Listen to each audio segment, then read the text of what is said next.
இன்றைக்கு ஆகஸ்ட் 18 திங்கட்கிழமை. எனக்கு பின்னால் வவுனியா பழைய பஸ் தரிப்பு நிலையத்திலே பெரும்பாலான கடைகள் பூட்டப்பட்டிருப்பதை காணலாம்.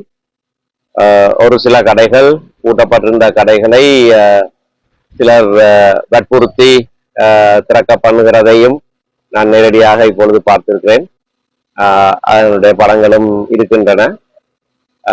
சுயமாகவே மக்கள் கடைகளை பூட்டி தங்களுடைய எதிர்ப்பை தெரிவிக்கிற போது அதனை மாற்றி அமைக்கிற வண்ணமாக வற்புறுத்தி சில கடைகள் திறக்கப்பட்டிருக்கின்றன. ஆனால் வவுனியா சந்தை முற்று முழுதாக மூடப்பட்டிருக்கிறது. பஜார் வீதியிலேயும் அநேகமான கடைகள், விசேஷமாக முஸ்லீம் வர்த்தகர்களுடைய கடைகள் அனைத்தும் மூடப்பட்டிருக்கின்றன.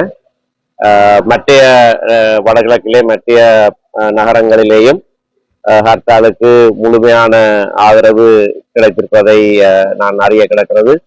யாழ்ப்பாண நகரத்திலே மட்டும் வவுனியா வர்த்தக சங்கத்தை போலவே யாழ்ப்பாண வர்த்தக சங்கத்தின் நிர்வாகத்தினாலே கடைகள் வேணுமென்றே வற்புறுத்தப்பட்டு திறக்கப்பட்டிருப்பதாக அறிகிறேன். முல்லைத்தீவு மாவட்டம் விசேடமாக இந்த மரணம் சம்பவித்த முல்லைத்தீவு மாவட்டத்திலே இருக்கிற சகல கடைகளும் போக்குவரத்துகள் அனைத்தும் சுயமாகவே முழுமையாக முடக்கப்பட்டிருக்கின்றன. இந்த